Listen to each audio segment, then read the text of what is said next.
ଭାରତର ଜାତୀୟ ଗୀତ ବନ୍ଦେ ମାତରମ୍ର 150 ବର୍ଷ ପୂର୍ତ୍ତି ଉପଲକ୍ଷେ କଟକ ଏନସିସି ଗ୍ରୁପ ହେଡକ୍ୱାର୍ଟର ଏକ ଅଭିନବ ହେରିଟେଜ ୱାକ୍ ଆୟୋଜନ କରିଥିଲେ। ଏହି ଅବସରରେ ରାଜ୍ୟର ବିଭିନ୍ନ ଶିକ୍ଷାନୁଷ୍ଠାନର 1500 ଊର୍ଦ୍ଧ୍ୱ ଏନସିସି କ୍ୟାଡରମାନେ ଯୋଗଦେଇ ଭାରତର ସାଂସ୍କୃତିକ ଓ ଦେଶ ପ୍ରେମର ଐତିହ୍ୟ ଏବଂ ସ୍ୱାଧୀନତା ସଂଗ୍ରାମର ବୀର ଗାଥାକୁ ଉତ୍ସାହ ଓ ଗର୍ବର ସହିତ ପାଳନ କରିଛନ୍ତି। ଏହି ଯାତ୍ରା ଐତିହାସିକ ବାରବାଟୀ ଦୁର୍ଗଠାରୁ ଆରମ୍ଭ ହୋଇ ନେତାଜୀ ସୁଭାଷ ଚନ୍ଦ୍ର ବୋଷଙ୍କ ଜନ୍ମସ୍ଥାନ ସଂଗ୍ରହାଳୟ ଦେଇ ଓଡ଼ିଶା ରାଜ୍ୟ ସାମୁଦାୟିକ ସଂଗ୍ରହାଳୟ ପର୍ଯ୍ୟନ୍ତ ଅତିକ୍ରମ କରିଥିଲା। ଏହି ସ୍ଥାନଗୁଡ଼ିକର ଭାରତର ଐତିହ୍ୟ ଓ ଦେଶପ୍ରେମ ସହିତ ଜଡ଼ିତ ଥିବାରୁ ବନ୍ଦେ ମାତରମ୍ର ଅମର ଆଦର୍ଶକୁ ସ୍ମରଣ କରିବା ପାଇଁ ଏକ ଉଚିତ ପୃଷ୍ଠଭୂମି ହୋଇଥିଲା। ସମ୍ପୂର୍ଣ୍ଣ ଯାତ୍ରାରେ କ୍ୟାଡେଟମାନେ ବ୍ୟାନର ପୋଷ୍ଟର ନେଇ ଜାତୀୟ ଏକତା ସାହସ ଓ ଯୁବଶକ୍ତିର ଗୀତ ଗାଇଥିଲେ।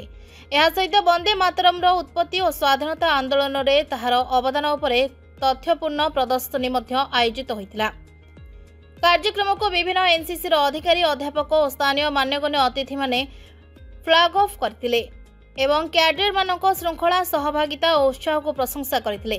ଏହି ଅବସରରେ କଟକ ଗ୍ରୁପର group commander colonel Satyabrata Swain କହିଥିଲେ ଯେ ଏହି କାର୍ଯ୍ୟକ୍ରମ ଆମ ଗୌରବମୟ ଅତୀତ ଓ ଆଜିର ଯୁବଶକ୍ତି ମଧ୍ୟରେ ଥିବା ସମ୍ପର୍କକୁ ସୁଦୃଢ଼ କରିଛି। ଯାତ୍ରାର ଶେଷ ଓଡ଼ିଶା ରାଜ୍ୟ ସାମୁଦ୍ରିକ ସଂଗ୍ରହାଳୟରେ ହୋଇଥିଲା, ଯେଉଁଠାରେ ସାଂସ୍କୃତିକ କାର୍ଯ୍ୟକ୍ରମ ପ୍ରଦର୍ଶନ ଓ ଦେଶପ୍ରେମ ଶପଥ ଅନୁଷ୍ଠିତ ହୋଇଥିଲା। ବନ୍ଦେ ମାତରମ୍ର ପ୍ରକମ୍ପିତ ସ୍ୱର ବାୟୁମଣ୍ଡଳରେ ଦେଶପ୍ରେମର ଭାବନା ସୃଷ୍ଟି କରିଥିଲା। ଏହି କାର୍ଯ୍ୟକ୍ରମ ଭାରତର ଅଭିନ୍ନ ଏକତା ଓ ମାତୃଭୂମି ପ୍ରତି ଅସୀମ ଭକ୍ତିର ଅବିଚଳ ବାର୍ତ୍ତାକୁ ପୁନର୍ଧ୍ୱନିତ କରିଥିଲା।